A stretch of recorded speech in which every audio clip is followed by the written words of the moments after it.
Paz do Senhor, queridos, graças a Deus, estamos aqui mais uma vez. É uma satisfação estar com os amados. Queridos, eu sou o pastor Zé Fernandes, este é o canal Respirando EBD. E hoje eu trago para os amados o resumo da nossa quarta lição do quarto trimestre de 2020. Nós somos aqui do setor 56. Estamos sob a liderança do nosso pastor Anderson e eu congrego com o pastor Valdenir aqui no Conquista 2. Amados, antes de começar, eu gostaria de pedir, se você não é inscrito, se inscreve no canal, divulga aí para os seus amigos, ativa o sininho para receber notificação de novos vídeos. Dá aquele like, ajuda o canal. E também você vai estar ajudando a escola dominical, além de me incentivar a continuar fazendo esse trabalho.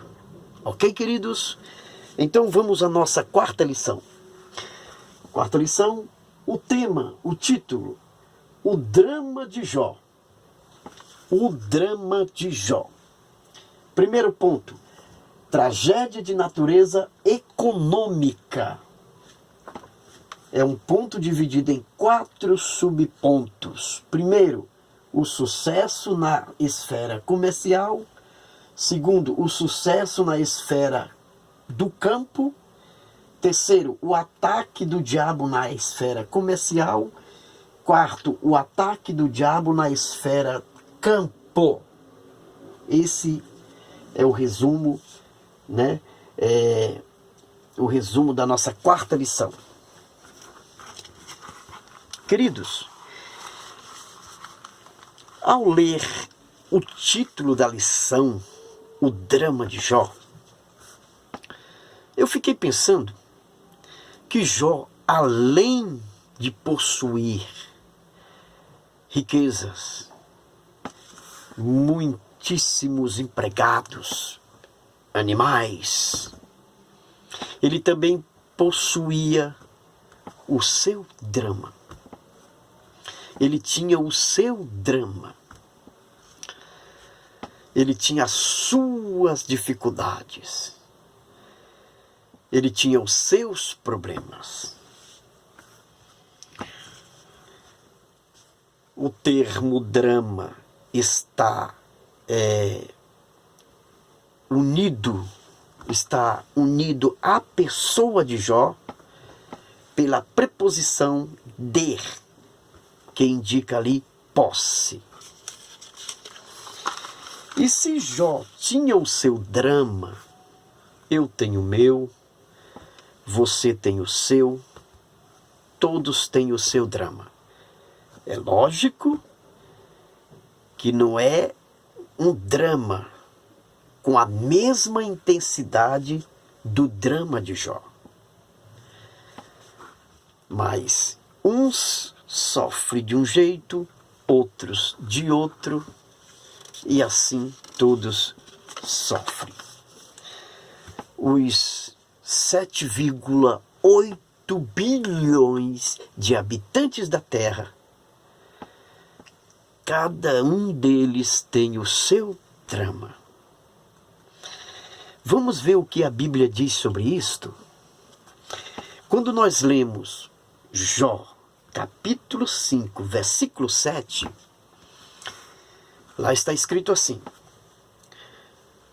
o ser humano nasce para enfrentar aflições, tão certo como as faíscas que voam para cima.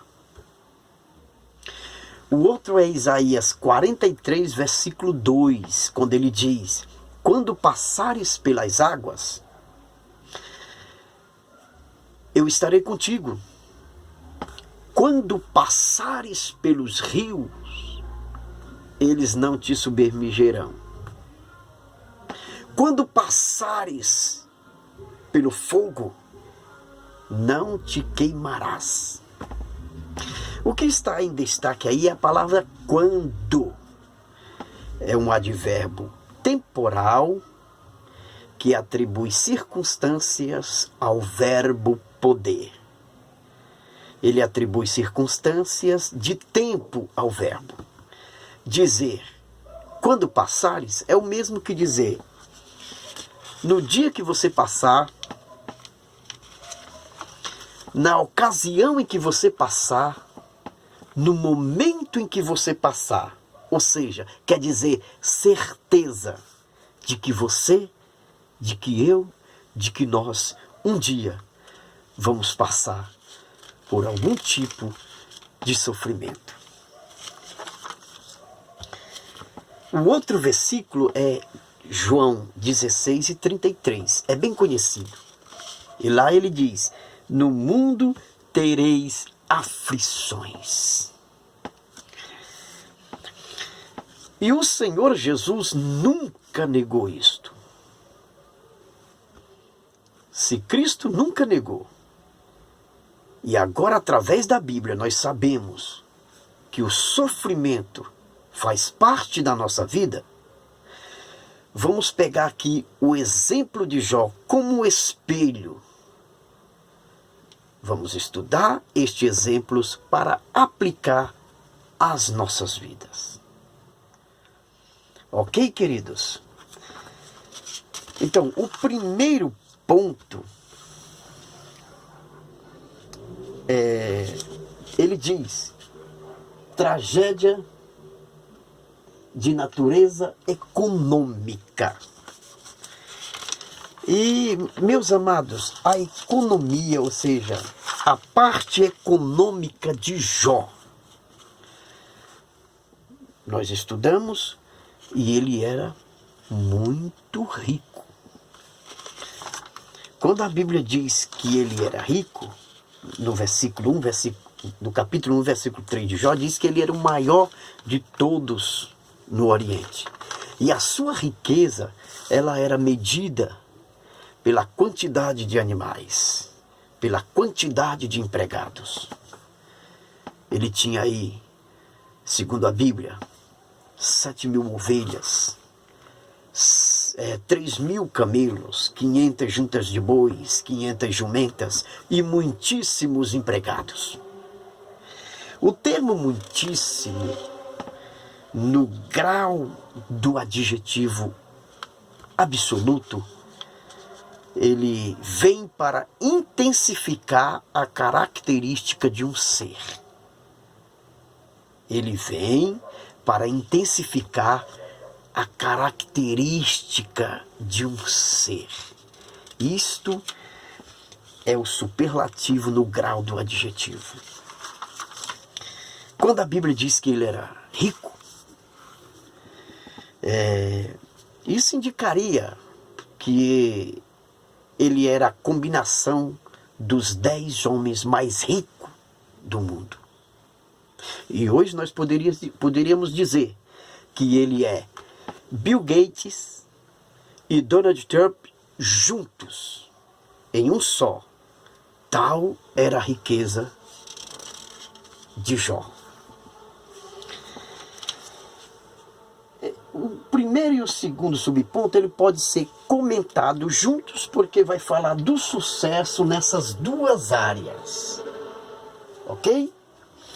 Agora, terceiro e quarto você comenta junto, porque vem o ataque do diabo no comércio e o ataque do diabo no campo. Pode ser comentado junto. E o primeiro ataque, meus irmãos,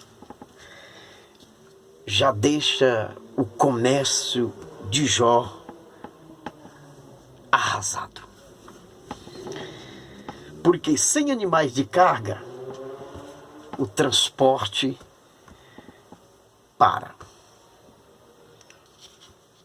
Ficava prejudicado. Então ele ataca esta área comercial de Jó. No segundo ataque, ele atinge a produção de proteínas e laticínio do patriarca, deixando também arrasado. Isso é possível ver no versículo 15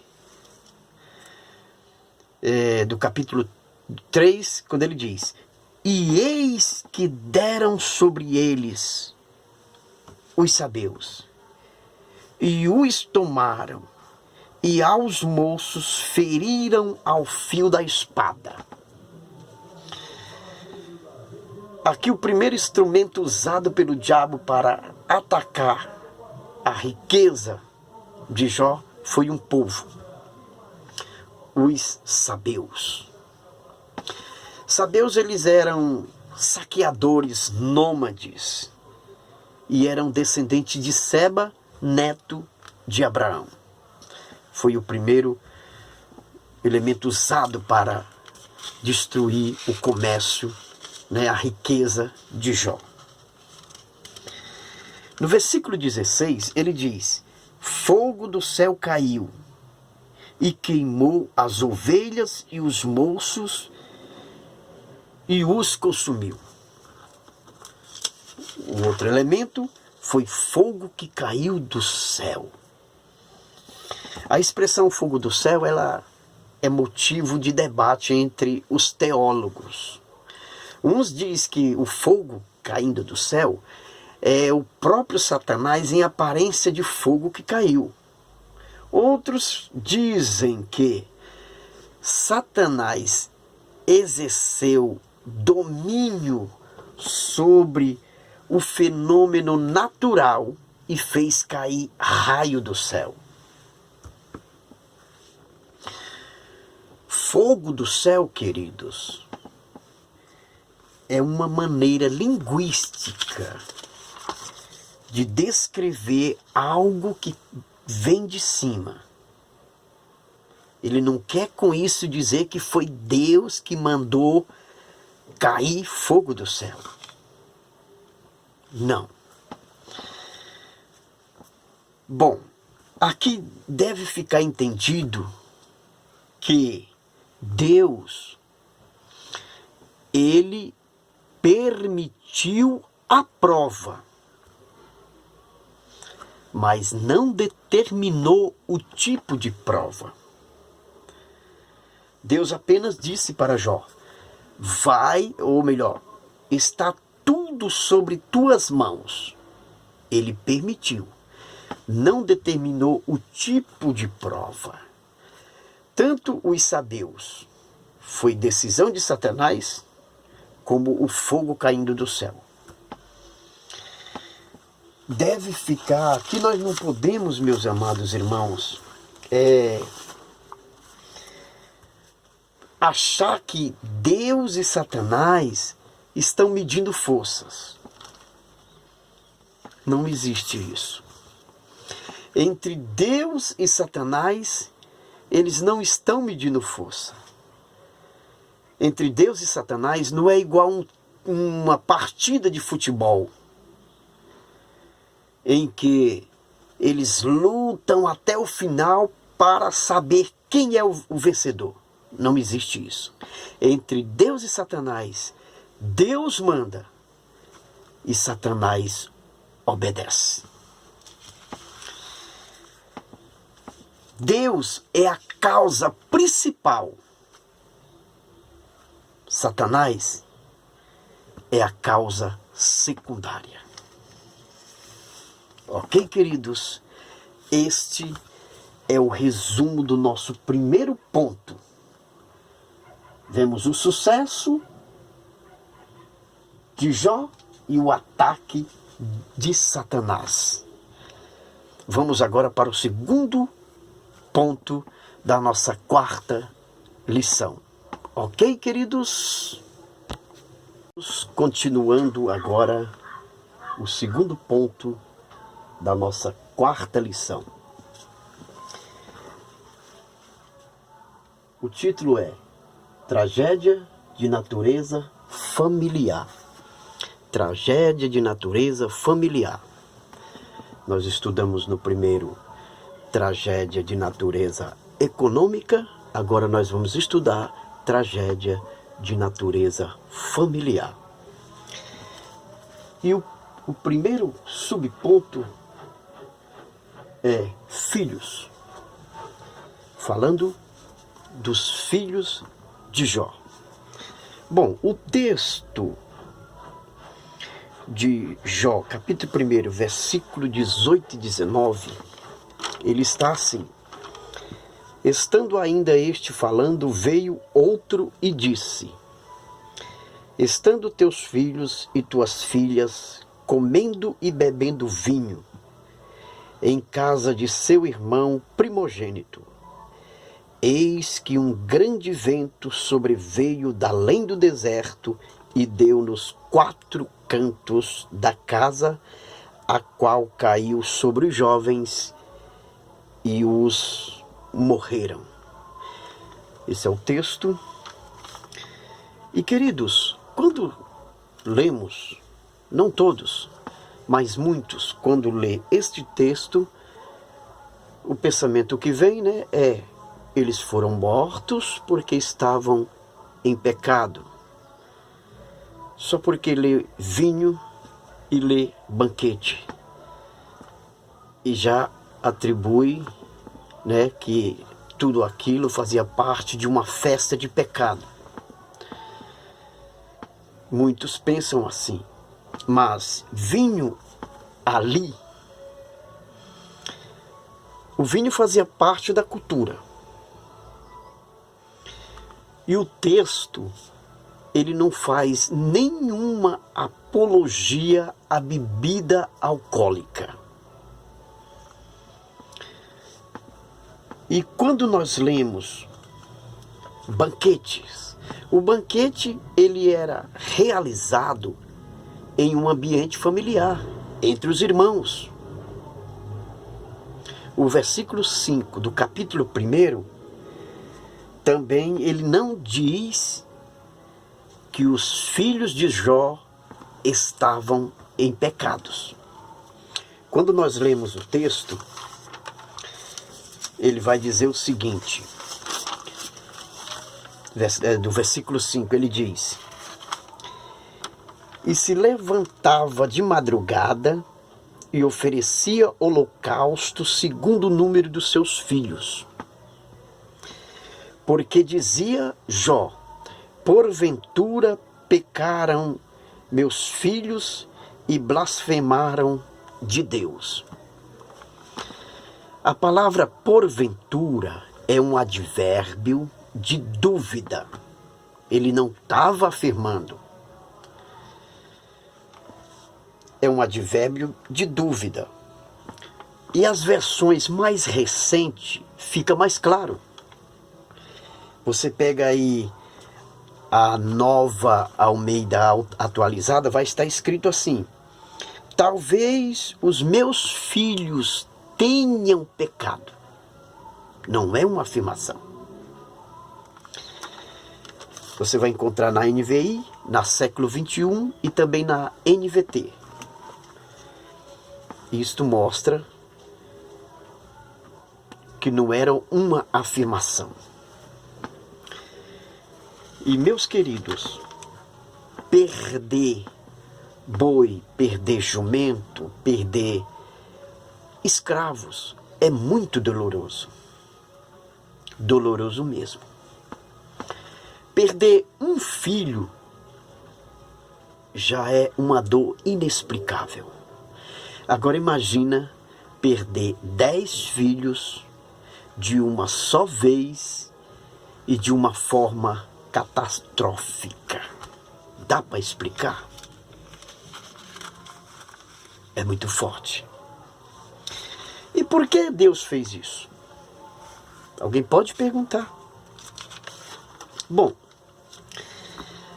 podemos responder que Deus, ele é o dono da criação e só ele, unicamente, ele pode fazer isto. Quando você lê Deuteronômio 32, versículo 39, lá está escrito: o Senhor falando, eu mato e eu faço viver. E também, meus irmãos, Deus usa até a morte para cumprir os seus planos. Veja o caso de Sansão. Sansão matou mais inimigo no dia da sua morte do que durante o tempo que ele viveu. Então, são os propósitos divinos, né? É Deus no controle.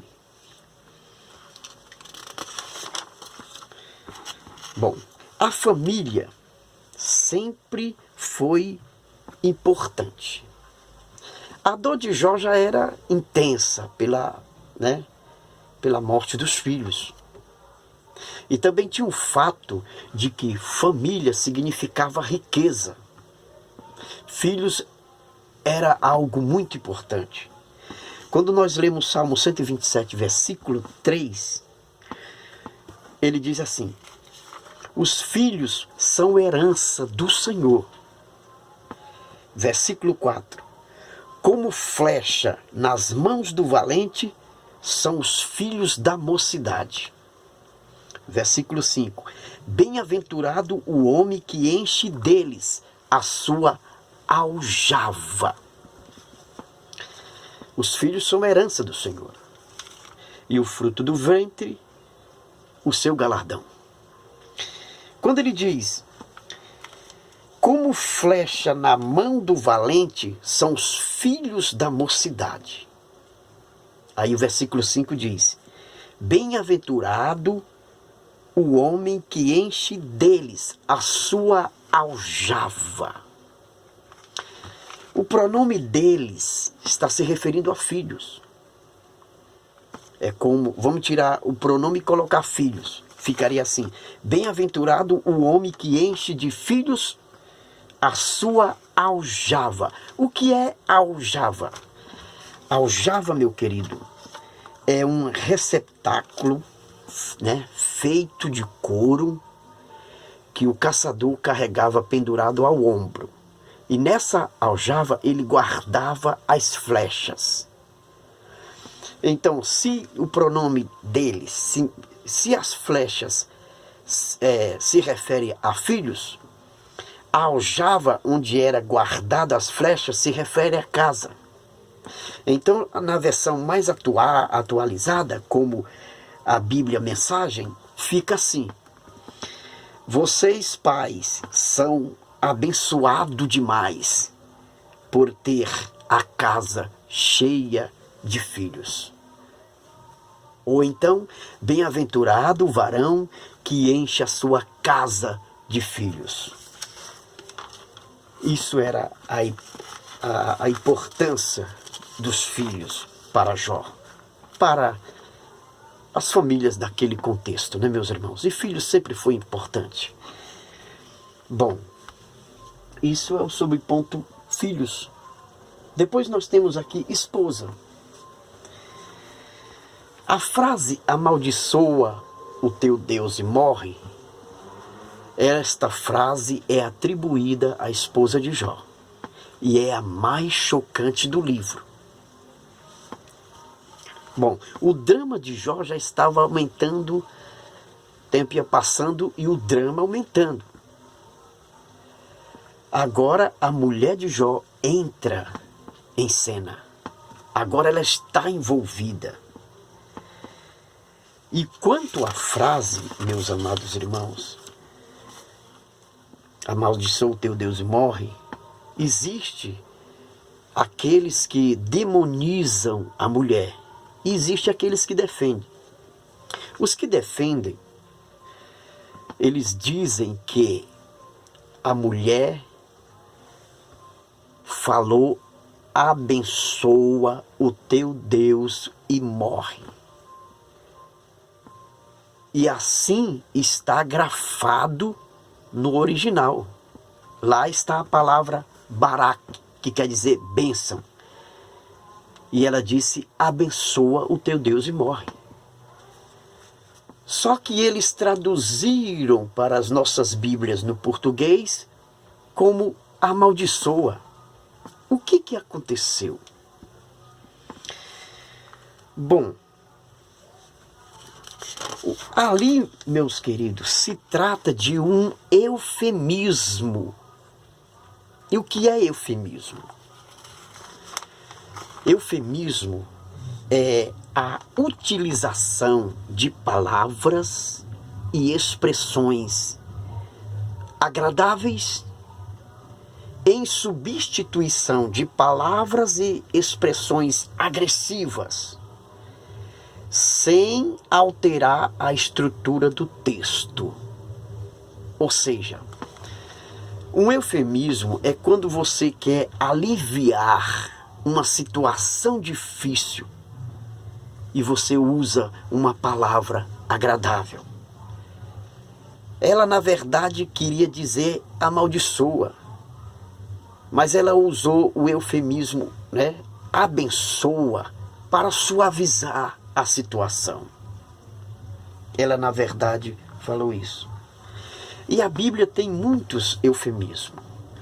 No capítulo 27, versículo 52 de Mateus, ali, meus queridos, quando Jesus ressuscitou, a Bíblia diz que os mortos saíram dos túmulos. A Bíblia diz mais ou menos assim: e os mortos que dormiam saíram dos seus túmulos e visitaram as suas famílias. Eles estavam dormindo no túmulo ou estavam mortos? Estavam mortos. Por que utilizaram dormiam? Isso é um eufemismo. Alguém quis suavizar aquela situação chocante. Outro caso é no capítulo 51, no capítulo 15 de 1 aos Coríntios, versículo 51. Ali a Bíblia diz: nem todos dormiremos. O que na verdade quer dizer é que nem todos morreremos. E por que utilizaram dormiremos? Para suavizar essa situação difícil.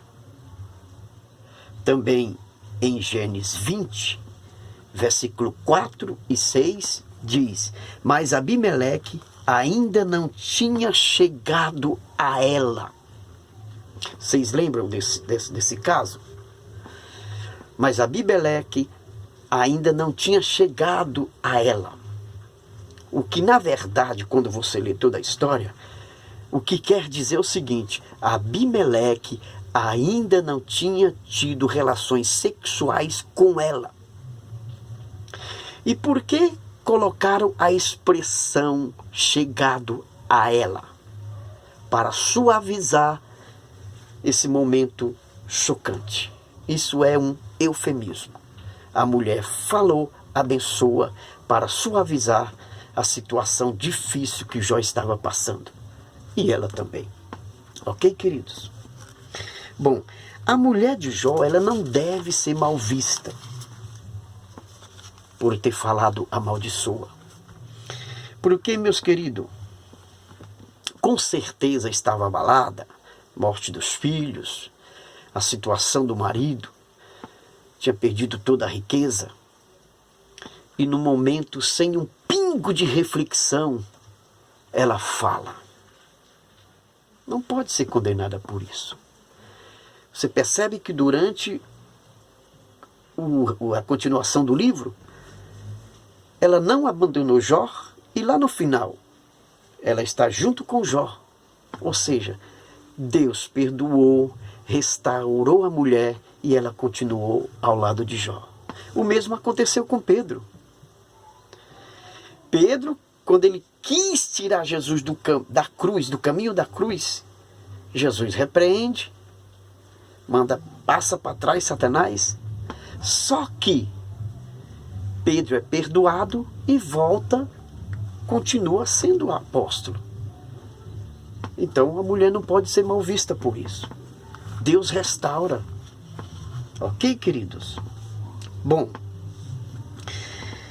a mulher não abandonou Jó, como nós vemos aqui, né? No final do livro ela estava lá do lado.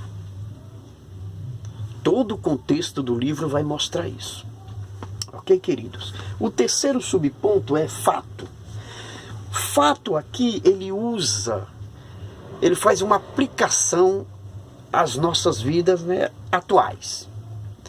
ele quer dizer o seguinte, que assim como aquele vento veio e abalou a família de Jó, matou os filhos, abalou a família, ele usa de uma forma simbólica, mostrando que hoje vários ventos fortes são soprados em nossas famílias. E o resultado de tudo isso é degradação familiar, divórcio e drogas. Mas nós devemos nos manter em comunhão, assim como o patriarca, em comunhão e esperando no Senhor. Esta é a aplicação que ele faz no terceiro subponto. Meus queridos, este é o resumo do nosso segundo ponto da quarta lição. Vamos agora para o terceiro ponto da nossa quarta lição, ok? Queridos, vamos agora continuando aqui com o resumo da nossa quarta lição. Agora o terceiro ponto, que tem o título Tragédia de natureza física e psicológica. No primeiro ponto nós estudamos tragédia de natureza econômica, segundo, tragédia de natureza familiar, e agora nós temos aí tragédia de natureza física e psicológica. Este é o nosso terceiro ponto da nossa quarta lição do quarto trimestre de 2020, ok? Amados, quando Satanás percebe que o seu plano está fracassando ou fracassou, porque Jó, ele não sucumbiu à tentação. Mesmo com toda a dizimação dos bens, dos filhos, Jó continuou firme. Ele não sucumbiu. Agora, Satanás tem a permissão para tocar no corpo de Jó, na saúde de Jó.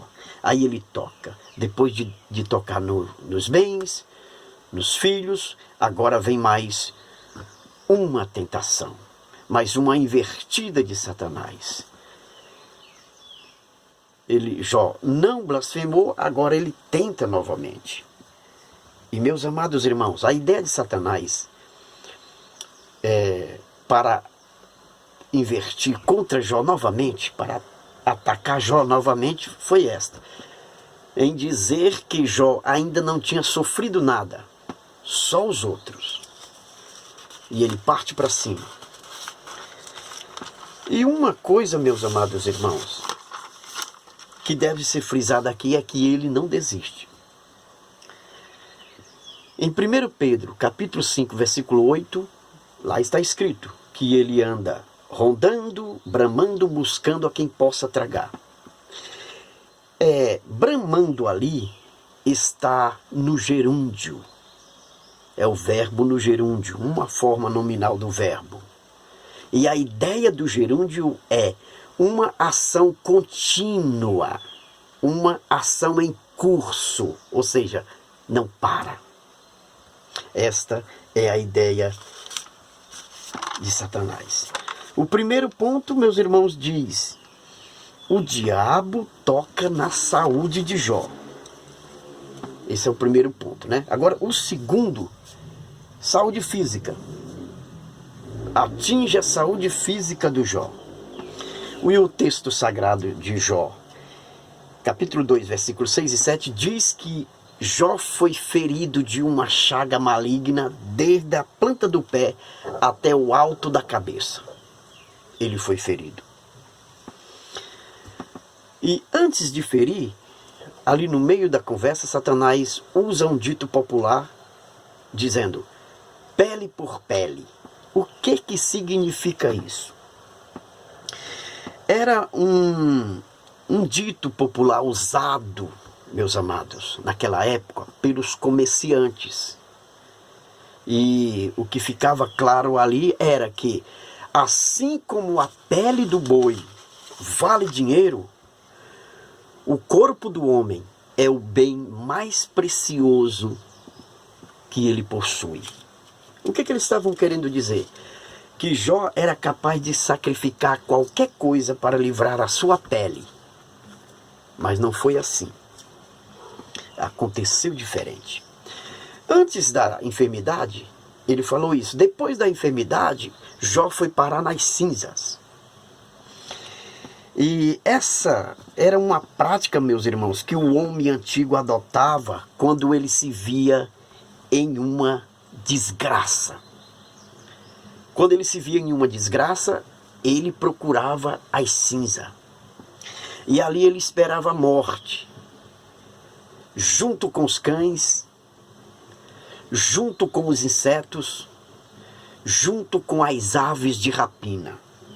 Esta era a condição de Jó naqueles dias. A enfermidade. Alguém sugere que a enfermidade de Jó é uma elefantíase. O que é elefantíase? É uma hipertrofia de pele e de tecido subcutâneo. Ele vai obstruindo a circulação linfática devido à forte infecção. Alguém sugere que seja isso.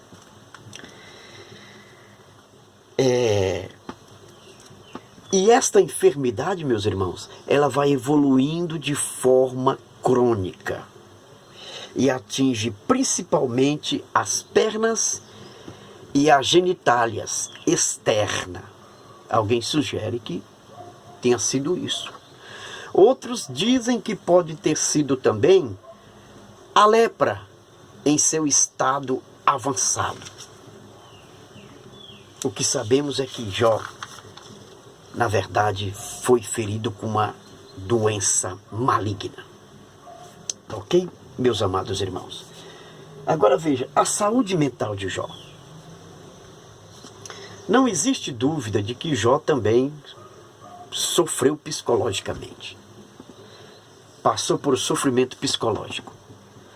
E qual é a pista, né, que nos traz esta ideia? É o capítulo 3, versículo do 1 a 14. Quando ele amaldiçoa o dia do seu nascimento. Uma pessoa, para chegar a essa situação de amaldiçoar o dia do nascimento, meus amados, ele precisa estar debaixo de uma forte pressão psicológica para que isso aconteça. Tá? Pergunta: toda doença é do diabo? Não, isso nós já sabemos. Em Lucas 13, do versículo 10 a 17, tem ali aquela mulher que vivia encurvada, presa por um espírito, por um demônio. Aí sim, a origem é demoníaca. Só que tem, no capítulo 11, tem a doença de Lázaro. 11, versículo 4 diz: aqui nós entendemos que ela não era de origem demoníaca, porque o próprio Jesus fala que aquela doença era para glorificar a Deus. Timóteo, no capítulo 5, 1 Timóteo, capítulo 5, versículo 23, ele também tinha um problema no estômago. E foi aconselhado por Paulo para beber vinho misturado com água.